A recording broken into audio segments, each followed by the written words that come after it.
नमस्कार मित्रांनो, मी अक्षय क्लिक मराठीमध्ये तुमचं स्वागत करतो। मित्रांनो, आजच्या व्हिडिओमध्ये तुम्हाला लाडक्या बहीण योजनेअंतर्गत काही प्रश्न होते तर त्याची उत्तरे देण्याचा आपण प्रयत्न करणार आहे। मित्रांनो, शासनातर्फे शासन परिपत्रक जारी करण्यात आलेले आहे। तुम्हाला काही महिलांचे पैसे जे आहेत ते बंद होणार आहेत। योजनेअंतर्गत काही महिलांना पैसे मिळत होते तर ते पैसे आता बंद होणार आहेत। तर कुठल्या महिला आहेत आणि काय नियम व अटी आहेत याची माहिती आपण आजच्या या व्हिडिओच्या माध्यमातून घेणार आहे। मित्रांनो, व्हिडिओ नक्की शेवटपर्यंत बघा। आपल्या चॅनलवर जर का नवीन आला असाल तर चॅनलला लगेच सबस्क्राइब करून ठेवा। आता मित्रांनो, शासन निर्णय काय आहे बघा। नारी शक्ती दूत ॲपवरती लाभार्थ्यांचे वय हे 1/7/2024 रोजी 21 वर्ष जर का पूर्ण नसेल तर त्यांना अपात्र करण्यात येणार आहे। म्हणजे तुम्ही ज्यावेळेस नारी शक्ती दूत ॲपवरती फॉर्म भरलेला होता त्यावेळेस 1/7/24 रोजी जर का त्यांचं वय 21 वर्ष पूर्ण नसेल तर त्यांना अपात्र ठरवलं जाणार आहे।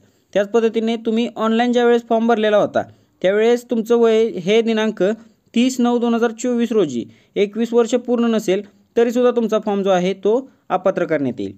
त्याच पद्धतीने बघा मित्रांनो, लाभार्थ्याचे वय जे आहे ते 1/8/2025 रोजी 65 वर्षापेक्षा जास्त असेल तरीसुद्धा हा जो फॉर्म आहे तो तुमचा अपात्र करण्यात येणार आहे। त्याच पद्धतीने आता बघा, लाभार्थ्यांच्या वयाची तपासणी करते वेळेस त्यांच्या आधार कार्ड व्यतिरिक्त जे कागदपत्र अपलोड केले होते ते तपासूनच वयाची खात्री करावी, अशा पद्धतीने मित्रांनो त्यांना सूचना देण्यात आलेल्या आहेत। म्हणजे जे तुमची तपासणी करणार आहेत त्यांना ह्या अशा पद्धतीच्या सूचना आहेत। त्याच पद्धतीने मित्रांनो, तुमच्या जर का आधार कार्ड व्यतिरिक्त इतर डॉक्युमेंटवर जर का एकसारखी जन्मतारीख नसेल तरीसुद्धा तुमचा फॉर्म जो आहे तो अपात्र ठरवण्यात येणार आहे।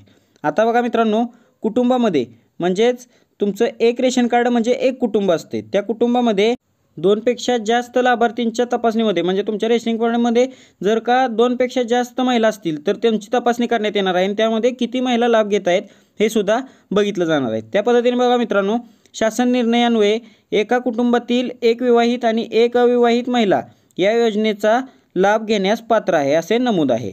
जर तुमच्या कुटुंबामध्ये 2 महिलांपेक्षा जास्त महिला जर का याचा लाभ घेत असतील तर तुमच्या कुटुंबातील महिलांनाच सदस्यांनाच विचारून या योजनेतून एका महिलेला अपात्र करण्यात येणार आहे व 2च महिलांना लाभ देण्यात येणार आहे। त्याच पद्धतीने मित्रांनो, तुम्ही जर का लाडकी बहीण योजनेचा लाभ चालू केल्यानंतर ना रेशन कार्डमध्ये बदल केलेला असेल तर तुम्हाला जुन्या रेशन कार्डप्रमाणेच तुमची संख्या धरली जाणार आहे। तुमची जी संख्या जुन्या रेशन कार्डमध्ये महिलांची संख्या होती तर तीच संख्या तुमची ग्राह्य पकडली जाणार आहे। मित्रांनो, कुटुंबात 2 विवाहित महिला जर योजनेचा लाभ घेत असतील तर त्यातील एक महिला ही अपात्र धरली जाणार आहे। आता मित्रांनो, त्यांनी उदाहरणासहित दिलेलं आहे। तर बघा मित्रांनो, कुटुंबातील सासू आणि सून अथवा 2 किंवा 2 पेक्षा जावा जर लाभ घेत असतील तर त्यातील एक महिला ही पात्र ठरेल आणि इतर महिला ज्या आहेत त्या अपात्र ठरणार आहेत।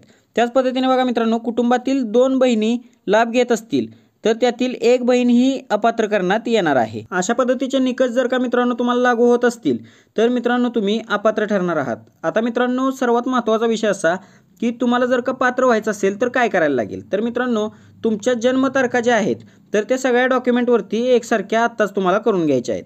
आता त्या केल्यानंतर ना तुम्हाला या योजनेचे पैसे रेग्युलर चालू राहतील। आता मित्रांनो, तुम्हाला एक काम करायचं आहे, तुम्हाला लाडक्या बहीण योजनेअंतर्गत मागच्या महिन्यात हप्ता आला की नाही हे आम्हाला कमेंट बॉक्समध्ये सांगायचं आहे। आता मित्रांनो, तुम्हाला जर का व्हिडिओ आपला आवडला असेल तर व्हिडिओला लाईक करा आणि आपल्या चॅनलवर जर का नवीन आला असाल तर चॅनलला लगेच सबस्क्राइब करून ठेवा, जेणेकरून नवनवीन व्हिडिओ जे आहेत ते तुमच्यापर्यंत पोहोचत राहतील। भेटूया अशाच एका नवीन व्हिडिओमध्ये, तोपर्यंत जय हिंद, जय महाराष्ट्र।